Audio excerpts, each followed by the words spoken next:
If you've been thinking about leathercraft, I have great news.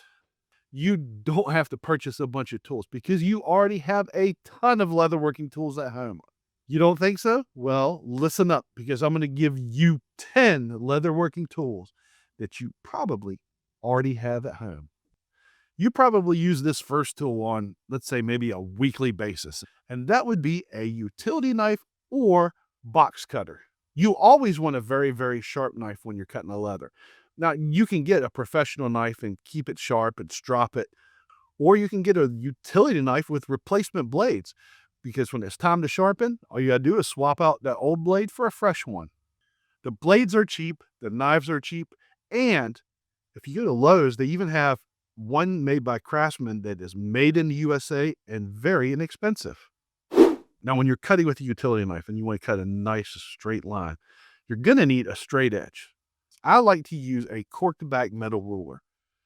When you're keeping pressure on the ruler, the cork backing is going to keep it from slipping as you draw your blade down and make your cut. Plus, as a bonus, anytime you need to measure something, you'll have a ruler right in front of you right when you need it.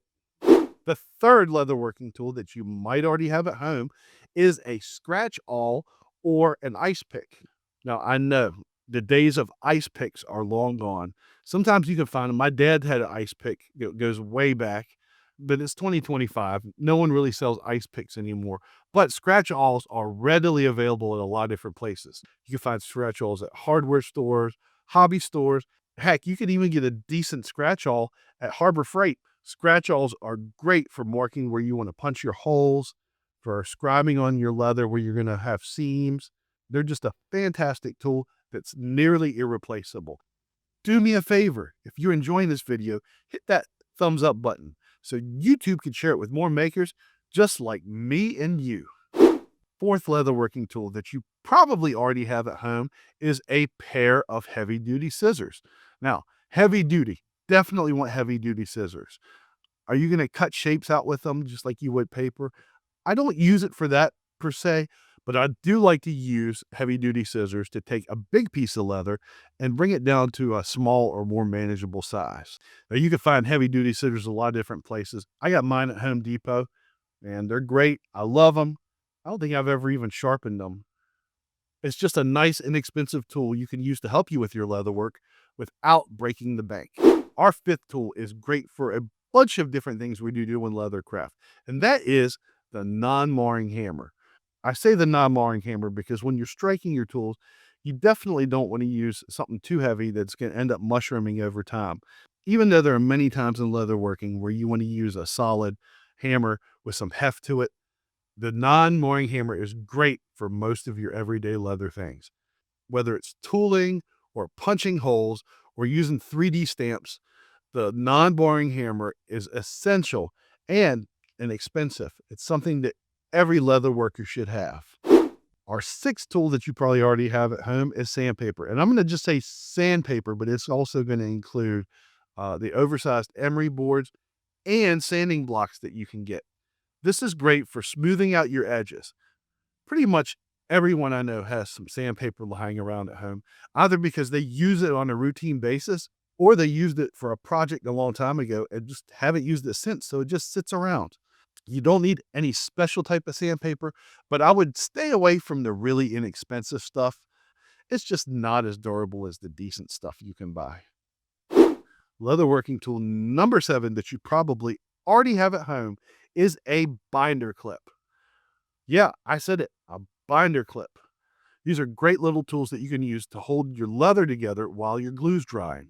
They have a lot of strength, they're very inexpensive, and you might need to swipe one or two at the office. But if you don't want to get in trouble with HR, you can always find them at Walmart or Office Max or some other office supply stores. I'm sure they're even inexpensive on Amazon and they get delivered right to your door. The next leatherworking tool that you probably already have at home but didn't know it would be the beeswax block. I use beeswax when I'm finishing my edges. I rub it on there before I burnish it.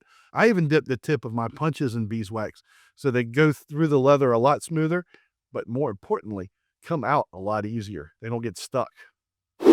Our ninth leatherworking tool that you probably already have at home and didn't know it was a leatherworking tool would be the X-Acto knife or the hobby knife. We talked earlier about the utility knife, which is great for those big cuts. But when you want to get into finer curves or details, the hobby knife is a no-brainer. Its trimmed design can even get into the tightest of spots, which makes it very ideal for precision cuts and detail work.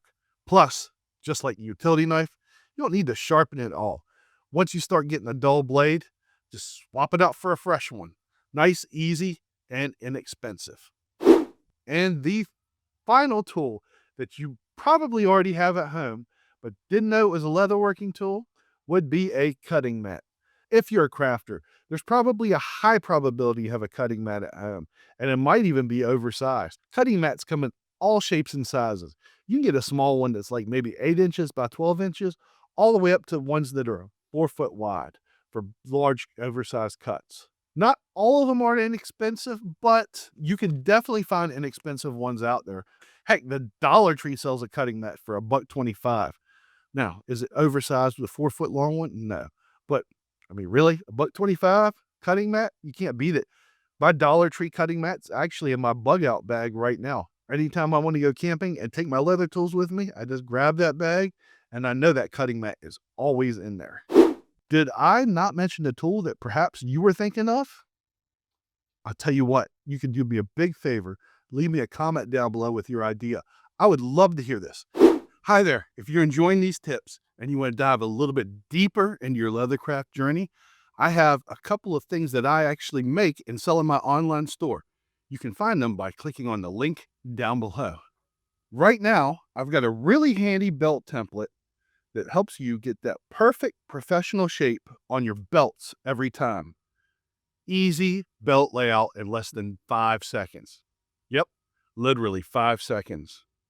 And I've got some of my leather conditioning cream, which is great for keeping your projects looking awesome and well maintained. In case you were wondering, both of these items are made in the USA. So if you're interested, feel free to check those out below. Hopefully they'll be a big help in your own leathercraft projects. If you're looking for more leatherworking fun and shenanigans, go ahead and subscribe to my channel as well. I cover a lot of different things about leatherworking, laser engraving. There's all kinds of fun stuff that I do in my shop. Remember, Big Stacks grows, Big Stacks builds, and Big Stacks makes. And I'll see you guys next time on Big Stacks Small Workshop.